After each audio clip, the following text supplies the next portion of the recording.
Imagine waking up one day and realizing history's been completely rewritten, like you never lost your virginity, and your legendary great-granddad, never a president. He was probably just a guy who sold bread. That's the kind of wild ride Kai's living through. Right after humanity wins this massive great war, the world pulls a big old just kidding and rewrites itself right in front of his eyes. And now, our boy Kai's stuck trying to fix reality, preferably with some hot anime girls at his side. So, there's Kai, tall, mysterious, absolute girl stealer energy, climbing a staircase straight out of a dream sequence when he spots her. A girl with chained limbs, a voice begging for help, and wings that scream both angelic goddess and might murder you in your sleep. Kai's confused. Why is this powerhouse chick tied up like she's the final boss? And why is she calling him for help when she clearly looks like she could take on an army if you just handed her a sword and a Spotify playlist? Quick flashback to the state of the world. 5 major races, humans, demons, celestials, spirits, and mythical beasts are constantly at each other's throats like it's Super Smash Bros. Apocalypse Edition.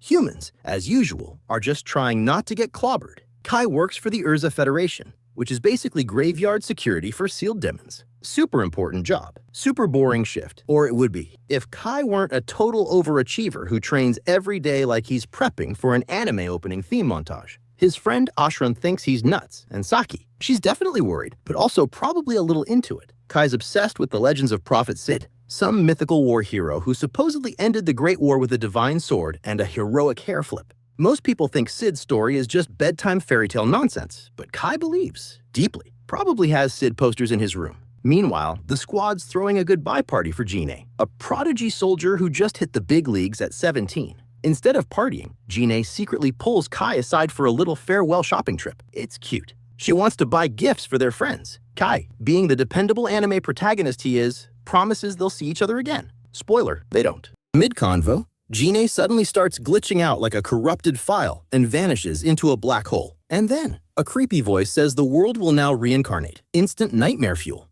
The sky goes dark, and Kai finds himself in a twisted version of reality where humans lost the war and now live underground like sewer raccoons. First thing Kai runs into, a monstrous demon that clearly skipped breakfast and wants Kai as a snack. He fights back with a sword and some magical anti-demon bullets. Yes, that's a thing. But it's not looking great. Just when he's about to become Demon Sushi, a flashbang goes off and, surprise, it's Saki. Except this Saki doesn't know him and thinks he's just another guy in the Resistance. Apparently, in this new world, Prophet Sid never existed, which is kind of a big deal since that guy was supposed to be the reason everything didn't go full Armageddon. Determined to prove Sid was real, Kai heads back to the graveyard. There, he finds the legendary sword glowing like it's got something to say. He grabs it, and, plot twist, a booming voice hands him a world coordinate key and opens a huge, mysterious door. Kai walks through it like the chosen one he clearly is. Where does he end up? Back at that creepy staircase. Same girl, same chains, same weird combo of angel and demon vibes. She's still begging for help. And now, Kai might finally be ready to listen.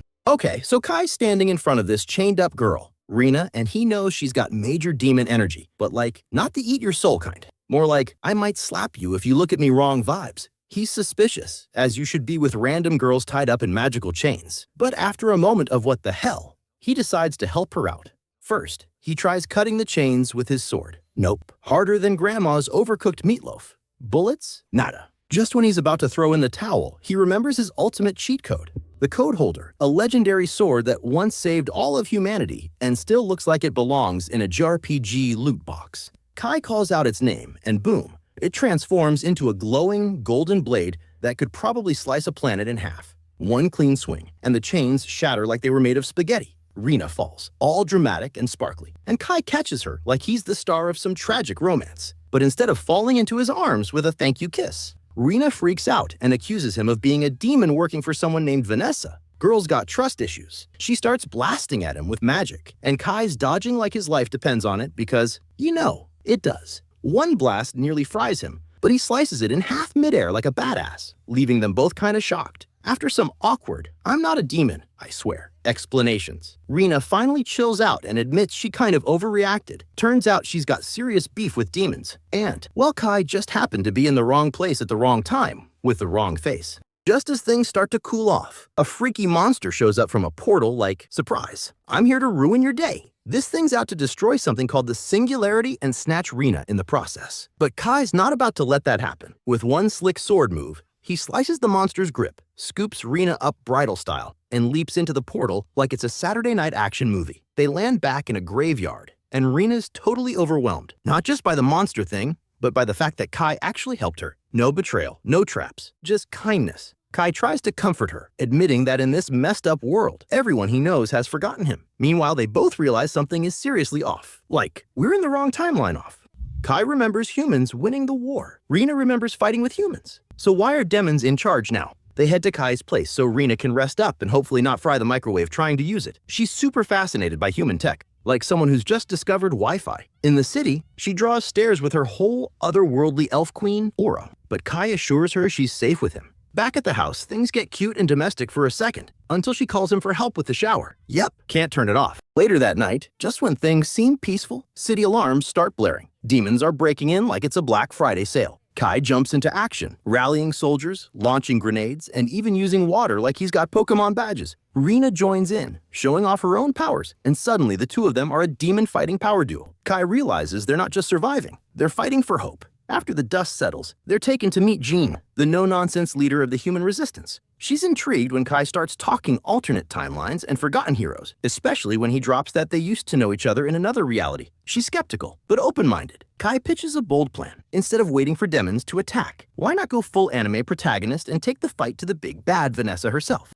All right, it's go time. The squad's hyped like they're the Power Rangers about to throw hands with the final boss. Jean's out here giving her Braveheart speech, rallying the troops like, remember why we fight. And you just know everyone's ready to throw down. They head through this sketchy underground tunnel, and when they come out the other side, boom, Kai sees the government palace in ruins.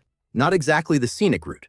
And of course, a demon's there waiting, launching ice magic like he's Elsa on a bad day. Kai whips out his gun-sword combo and goes full action hero, blocking spells and slicing ice like a pro. Rena. She casually nukes the rest of the demons with magic. Kai, naturally, takes the credit with a smug, yep, that was totally my bullet. Sure, buddy. As they move deeper into the palace, Kai asks Rena if she can sense Vanessa, the big bad succubus. She gives him the nod, yep.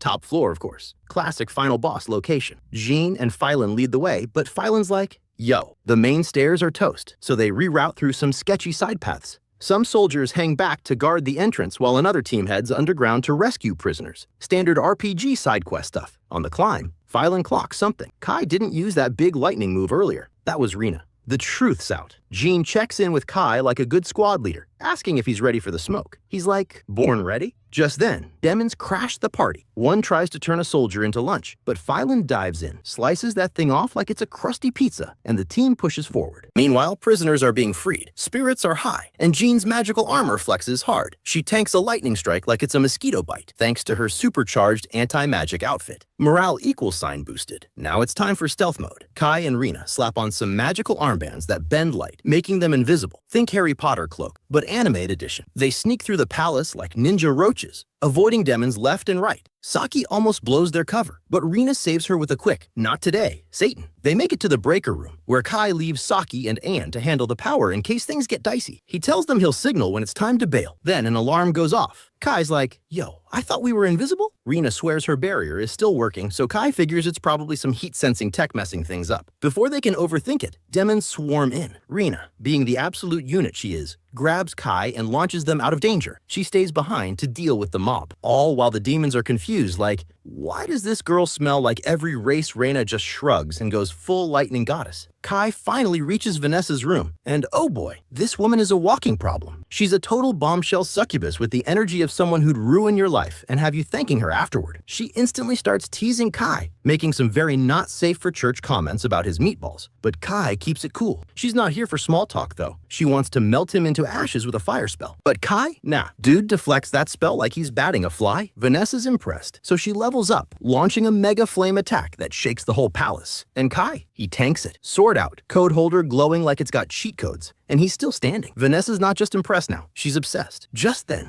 Rena shows up, all scorched and scraped, but not backing down. She blasts Vanessa with a lightning bolt, and it's clear she wasn't letting Kai fight alone. She warns Vanessa she'll throw down until one of them's done for. But before the boss fight can hit peak anime, a monster bursts out of a portal and tries to yeet Vanessa out of existence. Vanessa's like, nice try, hits it with a fire spell so strong it nopes right back into the void. Watching that, Kai finally gets it. This version of Vanessa is way more terrifying than the one from his world. And Rina? Even she agrees she's in a whole other level. Rina doesn't hesitate. She straight up launches herself at Vanessa like a heat-seeking missile, slamming into her and yelling at Kai to scram. She knows she can't hold this demon boss back for long. A shadow prison pops up around them, dripping in spirit magic vibes. But Vanessa breaks through it like it's made of wet paper. Rina goes flying. And just as things look bad, Kai charges back in like an action movie protagonist who just refuses to die. Vanessa spots him and hurls a magical blast his way. He blocks most of it, but man's looking rough. Like, took on a dragon barehanded rough. Rina stares in horror, thinking it's game over for Kai. She starts blaming herself, like, did I just get my boy cooked? Vanessa, being the snarky villain she is, mocks her,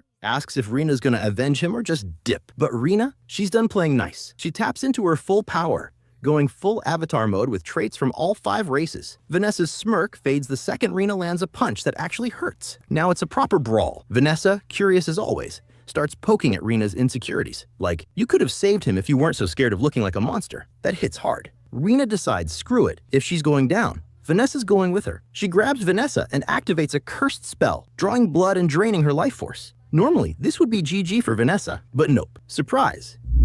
She's got a massive curse circle that siphons magic from spirits, celestials, and beasts. Basically Rina's whole power package. Rina gets wrecked, left too weak to move, and she whispers an apology, feeling totally useless. Vanessa gets ready to drop the hammer and end it again, but bam, Kai's back. Dude's still breathing, still fighting, somehow. She hurls a mini meteor at him, because of course she does, but Kai slices that sucker in half like it's a piñata. Vanessa's finally shook. She floods the room with hellfire, but Kai shuts the lights off. Lights off. Literally, cutting the power so she can't track him. The only thing giving off magic now is his sword. But surprise again, Rina's holding it. Vanessa falls for the bait, and while she's distracted, Kai sneaks behind her like a ninja. And then, combo time. Years of training pay off as Kai unleashes a flurry of attacks. Rina, catching the moment, tosses him the code holder sword. He catches it midair like he's in an anime opening and delivers the final blow. Vanessa, defeated and out of juice, mutters, good game, human, before collapsing. But wait, it's not over. As she fades, Vanessa's memories start flooding back. She remembers everything about Sid, the legendary hero who once warned her about something called world reincarnation. Kai's ears perk up at that name. He demands answers. Vanessa explains that Sid knew someone would rewrite history, and the code holder, the sword, is the key to fixing everything. She even admits she used to see Sid as the enemy. But after a tough fight, she respected the hell out of him. Now she feels the same way about Kai.